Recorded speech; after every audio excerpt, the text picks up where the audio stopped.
Welcome to news alert. Sankranti నాటికి రాష్ట్రంలో గుంతలు లేని రోడ్లను తయారు చేస్తామని ఇందుకోసం ఇప్పటికే 890 కోట్లను విడుదల చేసినట్టు తెలిపారు సీఎం చంద్రబాబు. 8వ రోజు అసెంబ్లీ సమావేశాల్లో 150 రోజుల పాలనపై మాట్లాడిన ఆయన రాష్ట్రంలో జరుగుతున్న అఘాయిత్యాలపై మాట్లాడారు. గంజాయి, డ్రగ్స్ పై ఉక్కుపాదం మోపుతామన్నారు. రాష్ట్రంలో ఆడపిల్లలపై జరుగుతున్న అఘాయిత్యాలకు కారణం అవేనన్నారు. ఆడపిల్లల జోలికి వస్తే ఊరుకోబోనని తాట తీస్తాం, ఖబర్దారని హెచ్చరించారు సీఎం చంద్రబాబు నాయుడు. కరుడుగట్టిన నేరస్తులకు ఏపీలో స్థానం లేదని, నేరస్తులను శిక్షించడంలో ఎక్కడా రాజీ పడమని స్పష్టం చేశారు. అందుకని ఈరోజు దగ్గర రెవెన్యూ సర్వీసులు చాలా ఉన్నాయి. ఈ రెవెన్యూ సర్వీసులే కాకుండా అనునిత్యం కావలసిన సేవలు చాలా ఉన్నాయి అధ్యక్ష. ఈరోజు మీరు చూస్తే ఎండోమెంట్స్ దగ్గర అన్ని టెంపుల్స్ లో సేవల దగ్గర నుంచి ఎవ్రీథింగ్ మీరు చూస్తే 56 సర్వీసులు రాబోయే రోజుల్లో వాట్సాప్ సర్వీసెస్ కింద పెట్టేస్తాం. కరెంట్ విషయంలో ఎనర్జీలో 39 వస్తున్నాయి, ఆర్టీసీలో 9 వస్తున్నాయి, ఆర్టీఏలో 4 వస్తున్నాయి, గ్రీవెన్సెస్ ఒక 6 వస్తున్నాయి, రెవెన్యూలో 16 వస్తున్నాయి, మున్సిపల్ అడ్మినిస్ట్రేషన్ ఒక 28 వస్తున్నాయి, పంచాయతీరాజ్లో ఉన్నాయి. దగ్గర 150 సర్వీసులు రాబోయే రోజుల్లో ఆన్లైన్లో పెట్టేస్తాం.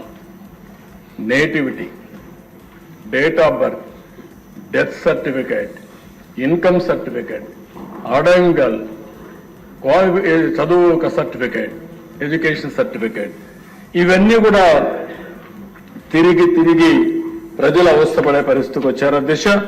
అవన్నీ కూడా ఒకటి హామీ ఇస్తున్నాం. తొందరలోనే అవన్నీ కూడా ఆన్లైన్లో పెట్టి ఎక్కడా ఇబ్బంది లేకుండా ముందుకు పోతాం. దీనివల్ల ప్రజలు ఆఫీసర్ జరిగే పరిస్థితి ఉండదు. దానికి కూడా శ్రీకారం చుడతామని చెప్పి కూడా నేను మీకు తెలియజేస్తున్నా. ఇంకో పక్కన దేశం నిన్నే చెప్పాను, నదుల అనుసంధానం ఈ ప్రభుత్వం యొక్క విధానం ఎంత తొందరగా చేయగలిగితే అంత ఫలితాలు వస్తాయి. ఈ రాష్ట్ర దశ దిశ మార్చే అవకాశం వస్తుంది. అది కూడా చేస్తామని చెప్పి కూడా నేను మీకు తెలియజేస్తున్నాను అధ్యక్ష. ప్రతి క్షణం ఈ 3 విషయాల్లో సంక్షేమ కార్యక్రమాలు ఏం చెప్పాం, ఇంకా ఎక్కువ ఏ విధంగా చేయగలుగుతాం, అభివృద్ధి ఇంకా తొందరగా ఏ విధంగా చేయగలుగుతాం, ఆదాయాన్ని ఏ విధంగా పెంచుతాం, సుపరిపాలన గుడ్ గవర్నెన్స్ కి నాంది పలుకుతున్న పారదర్శకతో పరిపాలన ఎట్టివ్వగలుగుతాం ఆలోచిస్తున్నాం. టెక్నాలజీ పూర్తిగా అనుసంధానం చేస్తాం. డీప్ టెక్ తో ముందుకు పోతాం. ఉదాహరణకు మొన్న డ్రోన్స్ కాన్ఫరెన్స్ పెట్టాం. 5 అవార్డ్స్ వచ్చాయి. ఏవైతే గిన్నిస్ అవార్డ్స్ 5 వచ్చాయి. అదే మరి అనేక ఫీల్డ్లో యూస్ కేసెస్ కూడా ఉన్నాయి. అందుకని డ్రోన్స్ కోసం ఒక డ్రోన్ సిటీ ఒకటి పెట్టి అక్కడే మ్యానుఫ్యాక్చరింగ్, డ్రోన్ పైలట్ ట్రైనింగ్, అదే సమయంలో సర్టిఫికేషన్ కూడా ఇచ్చి పెద్ద ఎత్తున దేశానికి కేంద్రంగా ఓరవకల్ డ్రోన్ సిటీగా తయారు చేయబోతున్నాం అని చెప్పి కూడా నేను మీకు తెలియజేస్తున్నాను. ఇదే కాకుండా సీసీటీవీ కెమెరాలకు ఎక్కువ ఇస్తున్నాం. సీఎం చంద్రబాబు హయాంలో వార్షిక అప్పు వృద్ధి రేటు 19.54% ఉంటే వైసీపీ పాలనలో 13.57% మాత్రమేనని వైఎస్ జగన్ చెప్పారు. మాజీ సీఎం జగన్ తాడేపల్లిలో విలేకరుల సమావేశంలో మాట్లాడారు. ఈ క్రమంలో రాష్ట్ర అప్పులపై సంచలన వ్యాఖ్యలు చేశారు. కోవిడ్ కారణంగా రాష్ట్ర ఆదాయం భారీగా తగ్గిపోయిన పరిమితికి లోబడే అప్పులు చేశామని వైఎస్ జగన్ తెలిపారు. కరోనా కల్లోలంలో దేశ వృద్ధి రేటు కూడా పడిపోయిందని గుర్తు చేశారు. టీడీపీ హయాంలో 11వ స్థానంలో ఉన్న రాష్ట్ర పారిశ్రామిక రంగం వైసీపీ హయాంలో 9వ స్థానానికి చేరిందని ఆయన పేర్కొన్నారు. మోసాలు, తాను చెప్పిన అబద్ధాలు అన్నీ కూడా బయటికి రాక తప్పదు, బయటికి రాని తప్పని పరిస్థితులు ఉత్పన్నమవుతాయి. కాబట్టి బడ్జెట్ తాను ఏ రకంగా పెట్టకుండా పోస్ట్పోన్ చేస్తూ చిట్ట చివరకు తాను బడ్జెట్ ప్రవేశపెట్టడం, ఆ బడ్జెట్ ద్వారా తాను ఇంతవరకు చెప్తా వచ్చిన అబద్ధాలన్నీ కూడా అబద్ధాలుగా ప్రూవ్ అయిపోయి ఉన్న పరిస్థితులను కూడా లాస్ట్ ప్రెస్ కాన్ఫరెన్స్లో, లాస్ట్ ప్రెస్ మీట్లో సుదీర్ఘంగా కూడా ఎక్స్ప్లెయిన్ చేయడం జరిగింది. అంత సుదీర్ఘంగా కూడా చెప్పినా కూడా చంద్రబాబు నాయుడు గారిలో మార్పు ఉంటుందా? అస్సలు ఉండదు. నేను ఇంతే, నేను అబద్ధాలు ఇలాగే చెప్తాను, ఎందుకంటే నేను సూపర్ 6 సూపర్ 7 ఎగరగొట్టాలని డిసైడ్ చేసుకున్నాను, కాబట్టి నాకు జస్టిఫికేషన్ కావాలి అన్న ఒకే ఒక్క దృక్పథంతోనే చంద్రబాబు గారి అబద్ధాలన్నీ కూడా కొనసాగుతూ వస్తున్నాయి బడ్జెట్ ప్రవేశపెట్టినప్పటికీ కూడా. అందుకే మరొకసారి ఆయన మాట్లాడిన మాటల మేరకు ఆయనకు సంబంధించిన ఆయన మంత్రివర్గ సభ్యులు సహచరులు మాట్లాడిన మాటల్లో వాటిని కూడా అడ్రస్ చేస్తూ కొనసాగింపుగా ఇదే బడ్జెట్ ప్రసంగం మీద నా 2వ ప్రెస్ మీట్ కూడా జరగబోతా ఉంది. రాష్ట్రానికి సంబంధించిన అప్పు ఎంత, రాష్ట్రానికి సంబంధించిన అప్పు ఎంత, రాష్ట్రంలో అప్పులు ఏ మేరకు ఉన్నాయి అన్నది ఒక బడ్జెట్ అంటూ ప్రవేశపెడితే ఖచ్చితంగా ఆ బడ్జెట్ డాక్యుమెంట్స్లో రాష్ట్రానికి సంబంధించిన అప్పులు చూపించక తప్పదు. ఇది బడ్జెట్లో ఖచ్చితంగా జరగాల్సిందే బడ్జెట్ అంటూ ప్రవేశపెడితే. కాబట్టి ఒక్కసారి రీకాల్ చేస్తూ మళ్ళా ఒకసారి అసలు చంద్రబాబు నాయుడు తానంతటి తానే ప్రవేశపెట్టిన ఈ బడ్జెట్లో తాను చెప్పిన లెక్కల ప్రకారమే అప్పుల విషయంగా మళ్ళా ఒకసారి క్విక్గా రీక్యాప్ చేసే దానికోసం ఉజ్జాయింపుగా ఫిగర్లు చూపిస్తా. ఇది బడ్జెట్లో ఆయన ప్రవేశపెట్టిన budget documents page number 14, page number 16. ఈ 2 పేజీలు ఒకసారి చూసినట్టయితే ఆయన ప్రవేశపెట్టిన ఈ బడ్జెట్ డాక్యుమెంట్లోనే రాష్ట్రానికి సంబంధించిన అప్పులు 2018-19 సంవత్సరం అంటే వాలంటీర్ల అంశం ఏపీ శాసన మండలిని కుదిపేసింది. ప్రశ్నోత్తరాల సమయంలో వాలంటీర్ల అంశాన్ని వైసీపీ లేవనెత్తింది. మంత్రి డోలా బాల వీరాంజనేయ స్వామి మాట్లాడుతూ రాష్ట్రంలో వాలంటీర్ల వ్యవస్థ మనుగడలో లేదని చెప్పారు. 2023 ఆగస్టులో వాలంటీర్ల వ్యవస్థ గడువు ముగిసిందని, ఆ తర్వాత గత వైసీపీ ప్రభుత్వం వాలంటీర్లను కొనసాగించే జీవో జారీ చేయలేదని చెప్పారు. లేని వాలంటీర్లకు జీతాలు ఎలా ఇస్తామని ప్రశ్నించారు. లేని వ్యవస్థను ఎలా కొనసాగిస్తామని అన్నారు. ఈ క్రమంలో వైసీపీ నేత, మండలిలో ప్రతిపక్ష నేత బొత్స సత్యనారాయణ మాట్లాడుతూ వాలంటీర్ల వేతనం 10,000కు పెంచుతామని ఎన్నికల సమయంలో హామీ ఇచ్చారని, ఇప్పుడు ఆ వ్యవస్థే లేదనడం దారుణమని అన్నారు. వాలంటీర్ల రెన్యువల్ జీవోను ప్రస్తుతం కూటమి ప్రభుత్వం ఇవ్వచ్చు కదా అని అన్నారు. ఏదైతే సభ్యులు అడిగిన ప్రశ్న అధ్యక్ష, స్ట్రైట్గా సభ్యులు 2 ప్రశ్న అడిగారు. ఒకటి, వాలంటీర్ వ్యవస్థని మీరు కొనసాగిస్తారా లేదా? మీరు ఎన్నికల్లో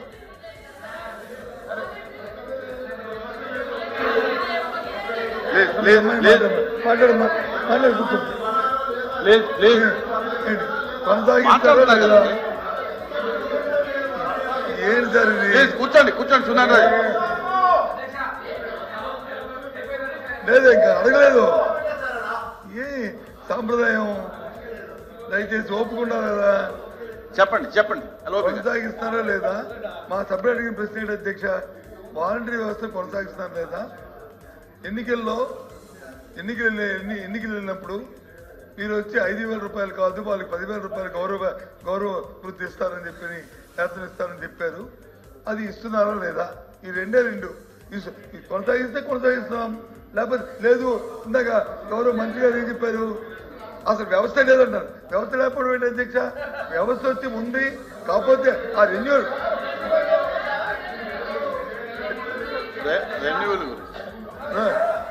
లోకేష్ గారు ఇంకా సమయం ఉంది, ఇంకా చాలా తెలుసుకోవాలి. తొందర ఎందుకు? వ్యవస్థ అనేది వాళ్ళు మంత్రులు ఇప్పుడు మంత్రులు ఒకసారి వ్యవస్థ వచ్చేప్పటికి క్యాండిడేట్తోనూ ఒక ఎన్నికల సమయం వచ్చింది కాబట్టి ఆ 2-3 నెలల్లో దానికి కొనసాగించడానికి వచ్చి ఉత్తర్వులు ఇవ్వలేకపోతే ఇవ్వలేకపోవచ్చు. ఇప్పుడు మీరు వచ్చి ఇవ్వచ్చు కదా, దాన్ని బ్యాక్ డేట్ ఇవ్వచ్చు కదా. ఇవ్వకూడదు ఎక్కడుంది? బ్యాక్ డేట్ ఇవ్వకూడదు రూల్ ఎక్కడుంది? చట్టం మంత్రితే కదా, దాన్ని చేయొచ్చు కదా. నేను అంతకు వెళ్ళను. డైరెక్ట్ గా కొనసాగిస్తారా లేదా? కొనసాగించి మీరు ఎన్నికలు ఇచ్చే 10,000 రూపాయలు ఇస్తారా లేదా? ఆ 2 మాటలు చెప్పండి చాలు. చేస్తాను మంత్రి గారు. అధ్యక్ష, ఎల్ఓపి గారు సీనియర్ అండి, వారికి ముందు నేను చెప్పాను, మళ్ళీ అది అడిగారు. కొనసాగిస్తారు లేదన్నారు. మేము కొనసాగిస్తామని మేము చెప్పిన మాట వాస్తవం అధ్యక్ష. లేని ఒకటి పిల్లోడికి ఏం పేరు పెట్టారు, లేని పిల్లోడికి ఏం పెడతారు? వ్యవస్థ అంటావా? వ్యవస్థ ఉంది, కానీ మీరు జీవో ఎందుకు ఇవ్వలేదు? మీకు వాళ్ళ మీద ప్రేమ ఉంటే 2023 సెప్టెంబర్ మీరు ఎందుకు జీవో ఇవ్వలేదు? మీరు ఇచ్చిన జీవోలు పాతలో మీరు చూసుకుంటే ఒకసారి అధ్యక్ష, వాళ్ళు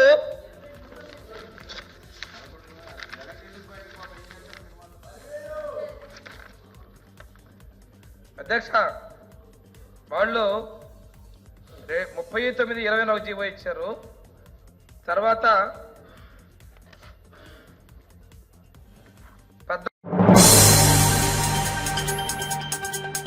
సీఎం రేవంత్ రెడ్డి సొంత అల్లుడు మాక్సిన్ ఫార్మాస్యూటికల్ కంపెనీలో డైరెక్టర్ అని వీళ్లకు వందల వేల కోట్లు ఎక్కడి నుంచి వస్తున్నాయని ప్రజాశాంతి అధ్యక్షుడు కేవీ పాల్ ప్రశ్నించారు. కొడంగల్లో రైతుల నుంచి బలవంతంగా భూసేకరణ చేస్తున్నారని, ఈ సమస్యను వదిలేది లేదన్నారు. కామారెడ్డి రైతులకు 2023లో అన్యాయం జరుగుతుంటే నేను వారి కోసం న్యాయ పోరాటం చేసి ఆదుకున్నానని గుర్తు చేశారు. కొడంగల్ రైతుల కోసం న్యాయ పోరాటం చేస్తారని తెలిపారు. 2-3 రోజుల్లో నేను కొడంగల్ వస్తున్నాను, మీరు తొందరపడి ఆత్మహత్యలు చేసుకోకండి, వీళ్ళ అవినీతి బయట పెడతామని, మీకు న్యాయం చేయడానికి నేనున్నానని పాల్ చెప్పుకొచ్చారు. ఎంత అవినీతి! రేవంత్ రెడ్డి సొంత అల్లుడు మ్యాక్స్బిన్ ఫార్మస్యూటికల్ కంపెనీలో డైరెక్టర్. ఎక్కడి నుంచి వస్తున్నాయి డబ్బులు? 100,000 కోట్లు వీళ్ళకి, ఫార్మస్యూటికల్ కంపెనీస్కి. అంతేకాకుండా కొడంగల్లో రైతులను బలవంతంగా ఫోర్స్ చేసి భూములు స్వీకరించడం, ఇప్పుడే కంప్లైంట్ వచ్చింది. వదిలేది లేదు. గుర్తించుకున్నారు కదా మీరంతా. త్వరలో వస్తున్నాను. 2-3 రోజుల తర్వాత మీరు తొందరపడకండి, ఆత్మహత్యలు చేసుకోకండి, కంగారు పడకండి. వీళ్ళ అవినీతిని ఎక్స్పోజ్ చేద్దాం, కోర్టులకు వెళ్దాం, ప్రార్థిద్దాం, న్యాయం చేయడానికి నేనున్నానని గమనించండి. ఈ వీడియో అందరికీ షేర్ చేయండి. అంతేకాకుండా చిత్తుగా రాబోయే జనవరిలో జరగబోయనున్న సర్పంచ్ ఎలక్షన్లు ఈ పార్టీలన్నింటినీ చిత్తుగా ఓడించండి. ప్రజాశాంతి పార్టీ తరపుని ఇండిపెండెంట్ గా పోటీ చేద్దాం అనుకున్నవారు, ఇతర పార్టీలు అనవసరం అనుకున్న వారు అందరూ నవంబర్ 28 11 గంటలకు ప్రజాశాంతి పార్టీ అమీర్పేట ఆఫీస్కి రండి. మార్పు రావాలి, మార్పు తేవాలి. ఆ మార్పు మనమే తేవాలి. లేకపోతే రేవంత్ రెడ్డి వచ్చి సంవత్సరం అయింది, 1,00,000 కోట్లు అప్ప, అప్పుడు ముందు 7 లక్షల కోట్లు అప్ప. ఇంకెంత కాలం ఈ అవినీతి అన్యాయం? వాళ్ళకి 1,00,000 కోట్లు, మనకి 1,00,000 కోట్లు అప్పు. మీరే మార్చాలి. మీరు నేను కలిసి పని చేద్దాం, ప్రార్థిద్దాం, మార్పు తీసుకొద్దాం. ఈ వీడియో ప్రతి ఒక్కరికి షేర్ చేయండి.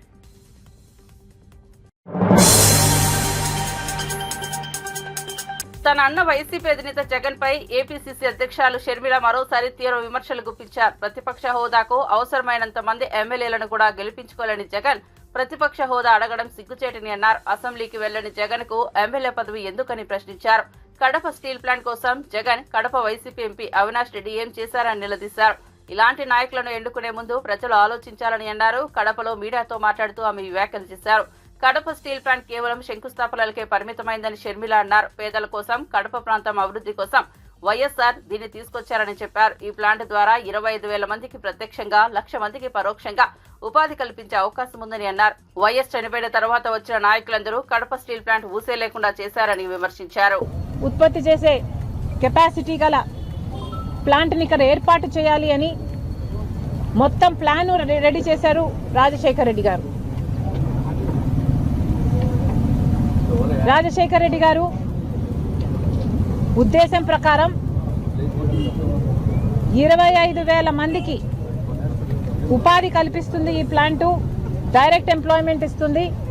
ఇంకో 1,00,000 మందికి ఇండైరెక్ట్ ఎంప్లాయ్మెంట్ ఇస్తుంది ఈ ప్లాంటు అన్నది రాజశేఖర్ రెడ్డి గారి ఉద్దేశం అయితే, మరి ఈరోజు ఏమైంది?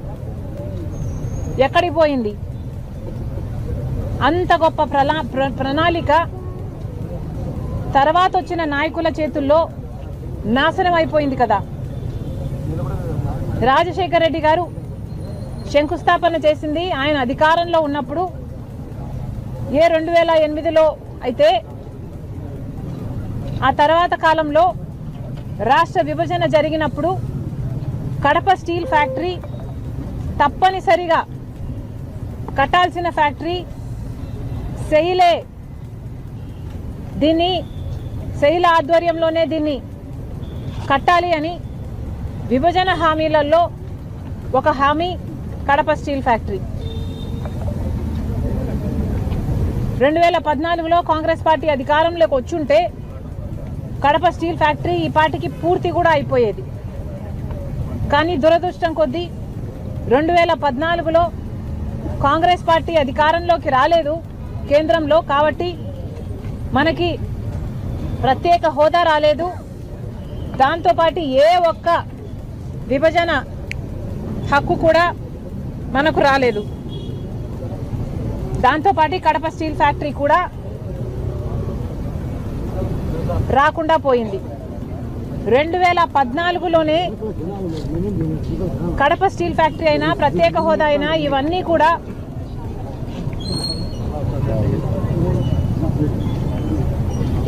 కూడా సాకారం అవ్వాల్సి ఉంటే బీజేపీ పార్టీ పుణ్యమా అని 2014లో అధికారంలోకి వచ్చారు. అప్పటి నుంచి ఇప్పటి వరకు కూడా ఒక్కటంటే ఒక్క విభజన హామీ కూడా బీజేపీ పార్టీ ఆంధ్ర రాష్ట్రానికి నెరవేర్చలేదు. ఇది అహంకారం కాకపోతే ఏమిటి?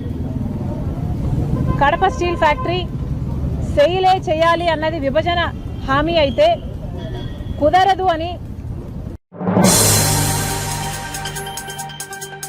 ప్రజలకు ఇచ్చిన హామీల అమలు విషయంలో ఆర్థిక క్రమశిక్షణ పాటిస్తూ ఒక్కో హామీని అమలు చేస్తున్నామని మంత్రి శ్రీధర్ బాబు అన్నారు. పీసీసీ అధ్యక్షుడిగా ఇచ్చిన మాటను సీఎం హోదాలో రేవంత్ రెడ్డి నెరవేర్చారని అన్నారు. వేములవాడ సభలో ప్రసంగించిన ఆయన పెండింగ్ లో ఉన్న సమస్యల పరిష్కారానికి ప్రభుత్వం చర్యలు తీసుకుంటుందని, గతంలో ప్రజలకు ఇచ్చిన హామీ మేరకు ఆర్ఎండ్ డిపో ఏర్పాటు చేశామన్నారు. ఉమ్మడి కరీంనగర్ జిల్లాలో ప్రతి ఎకరా సాగు అయ్యే దిశగా చర్యలు తీసుకున్నట్లు చెప్పారు. కాంగ్రెస్ ఏడాది పాలనపై మీ ఆశీర్వాదం కోసం ఇక్కడికి సీఎం సహా మేమంతా వచ్చామని, రాబోయే 4 ఏళ్లు దిగ్విజయంగా ప్రజా సంక్షేమానికి పెద్దపీట కార్యాచరణ తీసుకుపోతున్నామన్నారు. నిరంతరం ప్రజలలో తిరిగే శ్రమజీవి ప్రభుత్వ వేములవాడ అభివృద్ధికి కట్టుబడి ఉన్నారన్నారు. రాజన్న సమక్షంలో మళ్ళా తిరిగి వస్తాము. మేం చెప్పిన ప్రతి అభివృద్ధి సంక్షేమ కార్యక్రమాన్ని తూచా తప్పకుండా చేస్తామని ఆ రోజు పీసీసీ అధ్యక్షులుగా మరి వచ్చి రేవంత్ రెడ్డి గారు మాట చెప్పడం జరిగింది. సంవత్సరం పూర్తి కాకముందే మాట పైన నిలబెట్టుకోవాలని, ఈ రోజు మాటల ప్రభుత్వం కాదు ఇది చేతల ప్రభుత్వం అని ముఖ్యమంత్రి గారితో పాటు యావత్ కేబినెట్ కి సంబంధించిన మా సహచర శాసనసభ్యులం మరి అదే విధంగా మేమందరం కూడా అనుకున్న పనిని చేయాలని ఒక ఉద్దేశంతోనే ఈ ఉమ్మడి జిల్లాకు సంబంధించిన సంక్షేమాన్ని నేను గాని మా మిత్రులు సోదరులు మరి ఈ ప్రాంతానికి ఒకప్పుడు మరి పార్లమెంట్ సభ్యులుగా ఉండి ఈరోజు మంత్రిగా నిలబడ్డ పొన్నం ప్రభాకర్ గారు ఉమ్మడి జిల్లాకు సంబంధించిన ప్రతి సంక్షేమం అభివృద్ధి విషయంలో రాబోయే 4 సంవత్సరాల కాలంలో మిగిలిపోయిన పనులన్నీ 10 సంవత్సరాల నుంచి ఈ జిల్లాకు సంబంధించిన జిల్లా వాసులు వేచి చూస్తా ఉన్న ప్రతి పనిని సూక్ష్మంగా ఆలోచన చేసి సంక్షేమం అభివృద్ధి ధ్యేయంగా మేమిద్దరం కూడా ఈరోజు ముందుకు తీసుకెళ్తా ఉన్నాం. మీ అందరికీ మనవి చేస్తా ఉన్నా, ఈరోజు ఆది శ్రీనివాస్ గారు మరొక శ్రమజీవి. పార్టీ పరంగా ఈరోజు ఎప్పుడో శాసనసభ్యుడు కావాలని అనేక సందర్భాల్లో మేము చెప్తా ఉంటాం.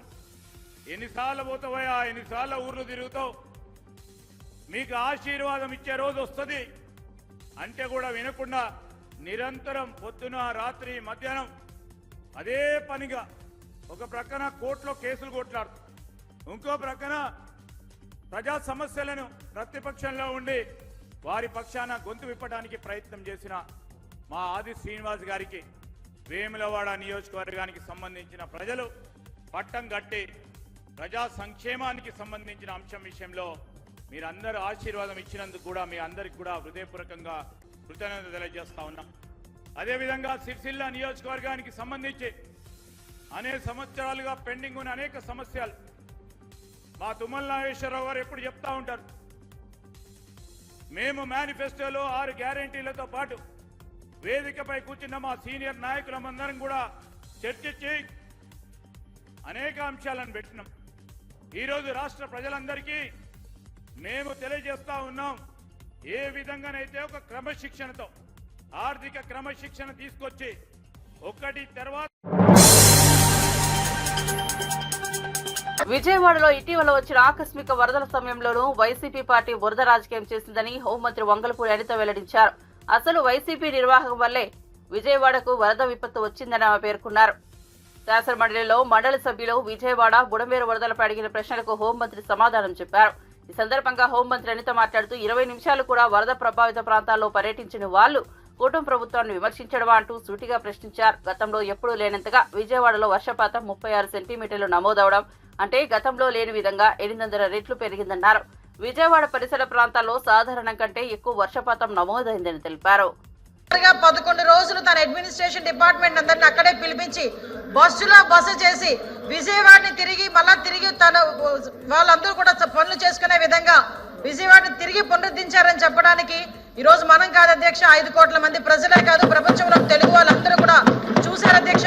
నేను అందుకే చెప్తాను అధ్యక్ష, సుమారుగా 10 రోజుల పాటు అక్కడే ఉండి రాత్రులు పగలు కూడా ఎక్కడ కూడా బురద వాటర్లో అయినా డ్రైన్ వాటర్లోనైనా ఎక్కడ కార్పెట్లు వేసుకొని గట్ల మీద నుంచొని చూడలేదు అధ్యక్ష. ఒక సీఎం స్థాయిలో ఉన్న వ్యక్తి, 70 సంవత్సరాలు పైబడిన వ్యక్తి సింగనగర్ లాంటి ప్రదేశాల్లో కూడా అధ్యక్ష అక్కడికి వెళ్లి డ్రైన్ వాటర్ లో కూడా దిగి ప్రొక్లైనర్ లెక్కి జేసీబీ లెక్కి అక్కడ ఉన్న వాళ్ళందరికీ కూడా సహాయక శిబిరాల దగ్గరికి సందర్శించి సహాయక చర్యలు అందుతున్నాయా లేదా అన్నదైతే చాలా క్లియర్ గా చూసిన సందర్భం అయితే ప్రపంచం అంతా కూడా చూశారు అధ్యక్ష.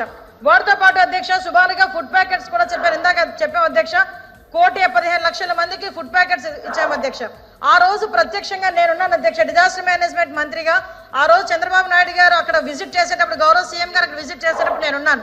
ఉండినప్పుడు అక్కడ ఉన్న సీరియస్నెస్ చూసుకొని సార్ ఇమీడియట్ గా అక్కడ కొంచెం ముందుగా ఇన్ఫార్మ్ చేసే పరిస్థితి కూడా కాదు అధ్యక్ష. ఇమీడియట్ గా నేను తక్షణమే నియర్ బై ఏ ఆఫీస్ ఉందో కనుక్కోండి అని చెప్తే కలెక్టర్ ఆఫీస్ నియర్ బై ఉందంటే కలెక్టర్ ఆఫీస్ దగ్గరికి వెళ్ళి అక్కడ ఏ ప్రజలకి సాయంత్రం అవుతుంది, చీకటి పడుతుంది, కరెంట్ లేదు, డెఫినెట్ గా వాళ్ళకి ఛార్జీలు ఉన్నాయో లేదో కూడా తెలియదు. కొవ్వొత్తుల దగ్గర నుంచి అగ్గిపెట్టెలు తడిచిపోతే లైటర్లు కూడా అధ్యక్ష అవన్నీ కూడా సరఫరా చేయమని చెప్పిన వ్యక్తి ఎవరున్నారు అధ్యక్ష? వినండి, మనకి ఎలాగో ఆలోచన రాదు మొత్తం అధ్యక్ష. ప్రతిపక్ష ఇవన్నీ ఇలా జరుగుతుంటే అధ్యక్ష ప్రతిపక్ష నాయకుడి కింద జగన్మోహన్ రెడ్డి గారు ఆ రోజు వచ్చారు అధ్యక్ష. మొత్తం 20 రోజుల పైన విజయవాడ జల దిగ్బంధం అయిపోతే 20 నిమిషాలు కూడా ఒక కార్పెట్ వేసుకొని అక్కడ కూడా దిగకుండా ఒకసారి చూసి బయటకు వచ్చి సాక్షి పేపర్లో తప్పుడు రాతలు రాసే పరిస్థితి. నేను ఎందుకంటే బాధపడుతూ చెప్తున్నాను అధ్యక్ష, ఒక పక్క నుంచి జనాలు 43 మంది చనిపోయారు, ఒక పక్క నుంచి జనాలకి తిండి లేక అల్లాడుతూ ఉంటే అందరం కలిసి వెళ్ళి పనిచేయాల్సింది పోయి ఏదో సవాల్ దగ్గర రాబందుల్లా కూర్చొని ఎక్కడ ఏ సభ వస్తుంది, ఎక్కడ ఎవరు ఏడుస్తూ కనిపిస్తారు, కెమెరా పట్టుకొని తీద్దామని చెప్పి రెడీగా ఉండే సాక్షి పేపర్ కూడా ఈ రోజు మాట్లాడే పరిస్థితి అధ్యక్ష. ఇంకో విషయం అధ్యక్ష, సెంట్రల్ గవర్నమెంట్ నుంచి అధ్యక్ష ఇంకో విషయం అధ్యక్ష ఇంకా అవ్వలేదు అధ్యక్ష. క్వశ్చన్స్ అడిగారు, సమాధానంలో చెప్తున్నాను అధ్యక్ష వినాలి అధ్యక్ష. అలాంటి భాష ఓకే, నేను ఏదైనా తప్పుగా మాట్లాడినట్టు అనిపిస్తే సభ దృష్టిలో నేను క్షమించమని కోరుతున్నాను. అవి రికార్డు నుంచి తొలగించండి. ఓకే, నేను ఒకటే క్లియర్ చెప్తున్నా అధ్యక్ష, నేను అపోలజీ చెప్పా. నేను మన సభా సాంప్రదాయం ప్రకారంగా కాకుండా ఏదైనా పదం నా నోటి నుంచి తప్పుగా వస్తే సభాపూర్వకంగా. ఎన్నికల సమయంలో ఇచ్చిన హామీలే కాకుండా అనేక ఇతర కార్యక్రమాలను అమలు చేస్తున్నామని మంత్రి పొంగులేటి శ్రీనివాసరెడ్డి అన్నారు. వేములవాడలో నిర్వహించిన బహిరంగ సభలో మాట్లాడిన మంత్రి, మనందరి కష్టం ఫలితంగా తెలంగాణలో ఇందిరమ్మ రాజ్యం ఏర్పడిందన్నారు. గత ప్రభుత్వం అన్ని వర్గాలను మోసం చేస్తే ప్రభుత్వం, కాంగ్రెస్ ప్రభుత్వం దేవాలయాలు, పాఠశాలలు, వ్యవసాయం, మహిళలు, నిరుద్యోగ యువకులు, విద్యార్థులు అన్ని వర్గాలకు మేలు చేస్తున్నట్లు చెప్పారు. ఎన్నికల్లో హామీ ఇవ్వకపోయినా పేదవాడి కష్టం తెలిసిన ఈ ప్రభుత్వం 40% మేర విద్యార్థులకు డైట్ ఛార్జీలు పెంచిందన్నారు. రాబోయే 4 సంవత్సరాలలో 1,00,000 కోట్ల రూపాయలతో పేదలకు 20 లక్షల ఇండ్లు నిర్మించబోతున్నట్లు చెప్పారు. 250 కోట్లు అంటే భవిష్యత్తులో కూడా ఏదైతే ఆనాటి ఆ ప్రభుత్వం వాగ్దానాలు చేసి వదిలేసిపోతే ఈ ప్రభుత్వం బేసిజాలకు పోకుండా పేదవాడిని ఆదుకునే కార్యక్రమాన్ని చేయబోతుంది. ఇక రెవెన్యూ విషయానికి వస్తే ఏదైతే ధరణి కార్యక్రమం ద్వారా పేదవాడికి సంబంధించిన ఆస్తులు తెలంగాణ రాష్ట్రంలోని 2,59,00,000 ఎకరాలని ఆనాటి ప్రభుత్వం ధరణి పేరుతో విదేశ సంస్థకి తాకట్టు పెట్టింది. అటువంటి విదేశ సంస్థ నుంచి ఇందిరమ్మ రాజ్యంలో గౌరవ ముఖ్యమంత్రి రేవంత్ రెడ్డి గారి నాయకత్వంలో స్వదేశ సంస్థ అయిన కేంద్ర ప్రభుత్వ సంస్థ ఎన్ఐసికి మొన్ననే అప్పగించాం. 2020 చట్టం వారి స్వార్థం కోసం, పేదోళ్ల భూములు దోసుకోవటం కోసం, వాళ్ళు ఆస్తులు సంపాదించడం కోసం 2020 చట్టాన్ని తెచ్చారు. రాబోయే కొద్ది రోజుల్లో మీకందరికీ ఉపయోగపడే విధంగా దేశంలోనే రోల్ మోడల్ రెవెన్యూ చట్టం 2024 చట్టాన్ని మీ ఇందిరమ్మ రాజ్యంలో గౌరవ ముఖ్యమంత్రి రేవంత్ రెడ్డి గారి నాయకత్వంలో రాబోతుంది. భూములున్న ఆసాములందరూ ధైర్యంగా ఉండండి. మీ భూములు ఎక్కడికి పోవు. అదే రకంగా గత ప్రభుత్వంలో ధరణిని ఆనాటి చట్టాన్ని అడ్డం పెట్టుకొని వేలాది ఎకరాలు పింక్ కలర్ చొక్కాలున్న వాళ్ళకి ఇచ్చారు. వాటన్నిటినీ ఇందిరమ్మ రాజ్యంలో తప్పకుండా వెనక్కి తీసుకుంటాం, పేదోళ్ళకి పంచి పెడతామని తెలియజేసుకుంటూ మరొక్కసారి మీ అందరికీ మనస్ఫూర్తిగా అభినందనలు, కృతజ్ఞతలు చెప్తూ సెలవు తీసుకుంటున్నానన్నా. Thank you very much. ఇప్పుడు గౌరవనీయులు బీసీ మరియు రవాణా శాఖ మాచులు, మాజీ పార్లమెంట్ సభ్యులు పెద్దలు పొన్నం ప్రభాకర్ గారు ఉమ్మడి జిల్లా మంత్రివర్యులు మాట్లాడాల్సిందిగా మనవి చేస్తా ఉన్నా. ఓం నమ శివాయ. శైవ క్షేత్రంలో ఆనాడు పిసిసి అధ్యక్షుడిగా పాదయాత్ర చేసి ఆ శివుని ఆశీర్వచనం తీసుకొని ముఖ్యమంత్రిగా శివుని దగ్గరకు వచ్చేటప్పుడు అన్ని రకాల మాటల్ని, అన్ని రకాల ప్రజల మద్యం అమ్మకాలు పారదర్శకంగా ఉండాలని ఏపీ ముఖ్యమంత్రి చంద్రబాబు అన్నారు. కేవలం వైన్ షాపుల ద్వారా మాత్రమే అమ్మకాలు జరగాలని చెప్పారు. ఎవరైనా బెల్ట్ షాపులు పెడితే వారి బెల్ట్ తీస్తామని మాస్ వార్నింగ్ ఇచ్చారు. బెల్ట్ షాపులు లేకుండా స్థానిక ఎమ్మెల్యేలు చూసుకోవాలని చెప్పారు. రాష్ట్రంలో ఎవరైనా క్రైమ్ కు పాల్పడితే తాట తీస్తానని హెచ్చరించారు. అమ్మాయిలు, మహిళలపై సోషల్ మీడియాలో ఎవరైనా పోస్టులు పెడితే అదే వారికి ఆఖరి రోజు అన్నారు. అసెంబ్లీలో మాట్లాడుతూ ఆయన ఈ వ్యాఖ్యలు చేశారు. ఎక్కడైతే గంజాయికి మూలాలున్నాయో, ఎక్కడైతే పండిస్తున్నారో అక్కడి నుంచే సోర్స్ లో నుంచే దాన్ని కంట్రోల్ చేసే బాధ్యత తీసుకున్నాం. ఈ నెలలోనే లేకుంటే ఫస్ట్ వీక్ లో ఈ డ్రగ్స్ కు వ్యతిరేకంగా పెద్ద ర్యాలీ కూడా తీయాల్సిన అవసరం ఉంది. దిశ ఈ సభలో నేను అనౌన్స్ చేస్తున్నా. మనందరికీ నేను చూసుకొని ఆ టైమింగ్స్ కూడా చూసుకొని ఒక రోజున విద్యార్థుల్లో కూడా అవేర్నెస్ తీసుకొద్దాం, పిల్లల్లో కూడా అవేర్నెస్ తేవాల్సిన అవసరం ఉంది. పేరెంట్స్ కూడా విజ్ఞప్తి చేస్తున్నాను దిశ, పిల్లలతో మాట్లాడండి, ఎడ్యుకేట్ చేయండి. కొంతమంది చూస్తే ఏంటి దిశ 16 సంవత్సరాలు 18 సంవత్సరాలు ఒక పక్క చూస్తే భవిష్యత్తుకు ముందుకు పోతున్నారు. ఈరోజు పేపర్లో నేను చూస్తే 3,10,000 మంది అమెరికాకు చదువుకోవడానికి వెళ్తున్నారు. అందులో అధ్యక్ష 56% ఆంధ్రప్రదేశ్, తెలంగాణ తెలుగు వారు వెళ్తున్నారు. దేశమంతా 46% అయితే 54%, 56% మన వాళ్ళు వెళ్లే పరిస్థితికి వచ్చారు. అంటే ప్రపంచం మొత్తం నాలెడ్జ్ ఎకానమీలో రాణిస్తున్నారు. కొంతమంది పనికిరాని పిల్లలు, ఆ పిల్లలు కూడా తప్పు కాదు, మనం కూడా తయారు చేయాలి, మాట్లాడాలి. వాళ్ళ విషయాలు ఎప్పటికప్పుడు మాట్లాడి వాళ్ళను కూడా సమాయత్తం చేయాల్సిన బాధ్యత, మెంటల్ గా ప్రిపేర్ చేయాల్సిన బాధ్యత ఉంది. ఒకవేళ ఎవరన్నా కానీ సరిగా కానీ ఉండకపోతే అలాంటి వాళ్ళని కఠినంగా వాళ్ళపైన యాక్షన్లు తీసుకుని తద్వారా ఒక మెసేజ్ కూడా ఇవ్వాల్సిన అవసరం ఉంది. ఎవరైతే కరుడుగట్టిన నేరస్తులు కూడా హెచ్చరిక చేస్తున్నా అలాంటి నేరస్తులు ఉండవలసిన ప్లేస్ ఆంధ్రప్రదేశ్ రాష్ట్రం కాదు. అది గుర్తుపెట్టుకోండి. మీరు ఒక సవాలుగా సమాజానికి తయారైతే మీ తాట తీసే బాధ్యత ఈ ప్రభుత్వం తీసుకుంటుందని చెప్పి కూడా హెచ్చరిస్తున్నాను అధ్యక్ష. ఎక్కడ రాజీ పడం. ఇంకో పక్కన దిశ ఫింగర్ ప్రింట్ వ్యవస్థకు డబ్బులు ఇవ్వలేకపోయాను. ఈరోజు 120 కోట్లు ఇచ్చాం, వెహికల్స్ డబ్బులు ఇచ్చాం, కొత్త వెహికల్స్ అని పెడుతున్నాం, టెక్నాలజీ ప్రాధాన్యత ఇస్తున్నాం.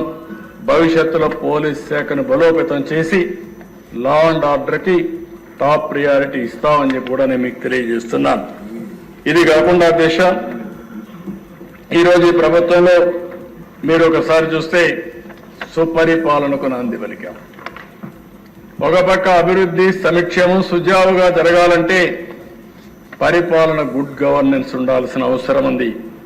అందుకనే ఈరోజు మీరు చూసినప్పుడు 1వ తారీఖునే ఉద్యోగస్తులకి పింఛన్దారులకి ఎవరైతే పెన్షనర్స్ ఉన్నారో వాళ్ళందరికీ కూడా 1వ తారీఖు ఇచ్చే పరిస్థితి తీసుకొచ్చాం. ఇక్కడ ఒక దిశ ల్యాండ్ టైటిలింగ్ యాక్ట్ రద్దు చేశాం.